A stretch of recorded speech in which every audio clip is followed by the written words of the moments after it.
Low budget na ulam dahil delayed magbayad si client? Ay nako, sagot ko na yan.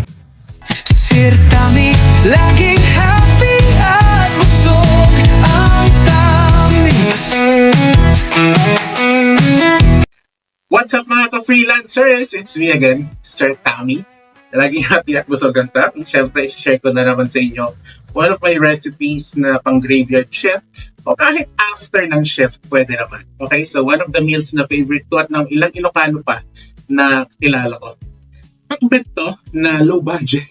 So, baka makatulong kung gusto nyo ha. So, open na natin yung fire agad para isahin yung time. So, let's see.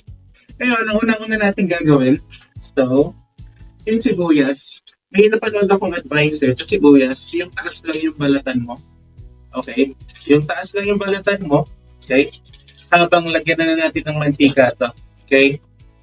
Uy! Konti lang. Panggisa.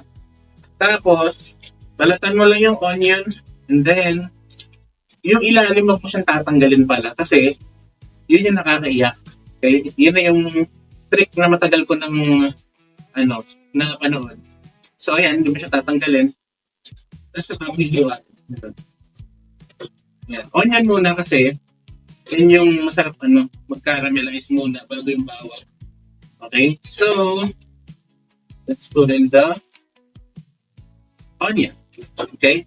After ng onion, ako gusto ko nag-isabay yung kamatis sana, kaya lang, makapagtubig. So, relax lang. Antayin natin. So, babalatan ko lang yung bawang. Then, hiwa-hiwain lang. So, budgeted lang kasi walang kalabasa. Okay? Pero pwede itratong din. But this one is more of pork. Alam niyo ba na yung pork na gagamitin ko? Ano na to? Recycled. Alam niyo kung bakit? Kasi tira sa nilaga. Okay? Tira siya sa nilaga. Gagamitin lang natin kumbaga, extra extra pang sahog. Kasi, mahal naman ng baboy.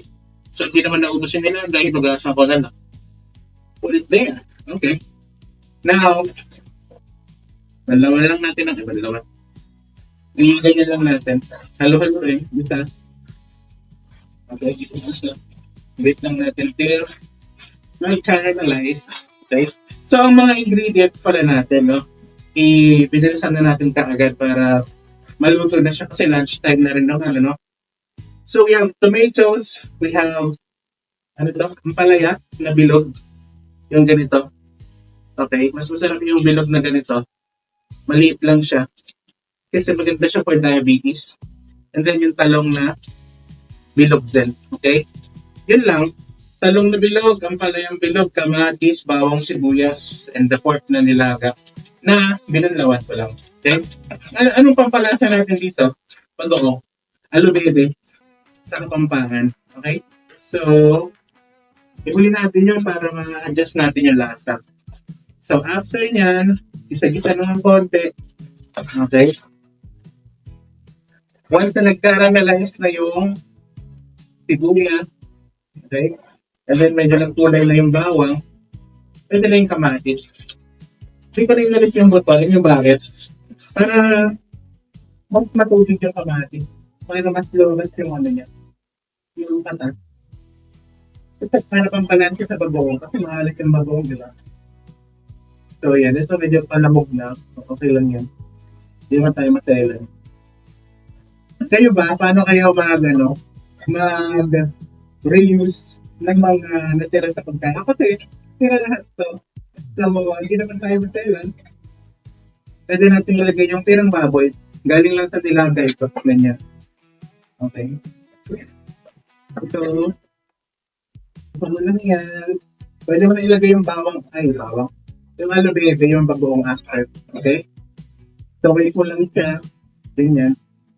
Pwede ka rin magdagdag ng water if you want. Okay? Pero gita mo muna. That's the first step. Gita-gita. Diba? Pag-iikot yung kawali. So, wait. Ganyan. Okay? Ayan, isa-isa. Now na medyo nagkahalo-halo na yung lasa, okay? Pwede na natin siyang samahan na water para mas maluto pa yung kamatis. Okay. Pero at this point, taasan natin yung apoy para mabilis siyang kumulok. Diba? Yan. Kasi pag nagmamadali ka, alam mo naman. And then, lalagyan na natin siya ng pampalasa. So, alo bebe. Pwede ko lagyan ng isang sandok. Okay. Then, kung mataas ang ano mo, ganyan lang. Okay. Ayan. Okay na yan. Then, wait lang natin kumulok. Saka natin ilagay yung talong na bilog. Kasi, yung makapal-kapal sila. Talong na bilog. Hiniwa-hiwa ko ito ng ganito. Yung nadi-divide mo siya. Okay. So, ganyan ang pagkakahiwa. Isama mo dito. Ang bango na niya. Ganyan lang. Tira-tira recipe. O napansin nyo, ganyan ako mag-ready ng mga bagay. Pag alam kong pwede pa, di ba? Sayang naman. Hirap naman magmaselan sa ngayon, no? Magastos. Okay. So, bilang freelancer, isa sa pinakamahirap gawin pagka wala kang kasambahay, syempre, yung mag-prepare ng mga bagay-bagay. So, ito, during my spare time, nire-ready ko na yung mga hihiwain. Nanonood ako ng videos na mas madaling preservation, ganyan. So, pwede mo siyang i-recycle, ganyan. Para lang hindi naman tayo doble gastos, ika nga. Lalo na, it's not too easy to earn money. Lalo na tayo nagpupuyat, dapat save lang ng save. That's the best lesson that I have learned recently. Aside from, of course, never neglecting your parang kumbaga responsibility sa work. Importante yun. At the same time, balancing it with your health na rin.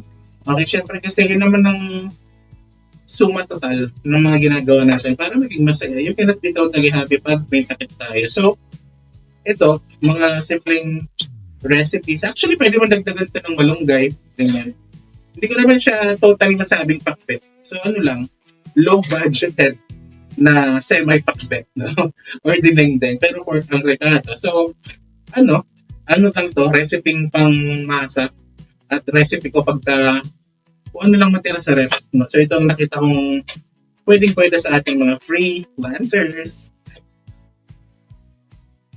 At syempre, pag na-delay si client, wala naman tayong magagawa kasi naman mawalan tayo ng work. So, tanggap na lang. Pero gawan natin ng paraan. Use your recycled na lang. Mga ulam na nasa ref pa. Pwede mong hugasan yung mga pork na natabi lang, ganyan. So, kain na! Maging mas madiskarte lang tayo mga ka-freelancers. At sure naman na magiging happy at laging busog ang ating tummy!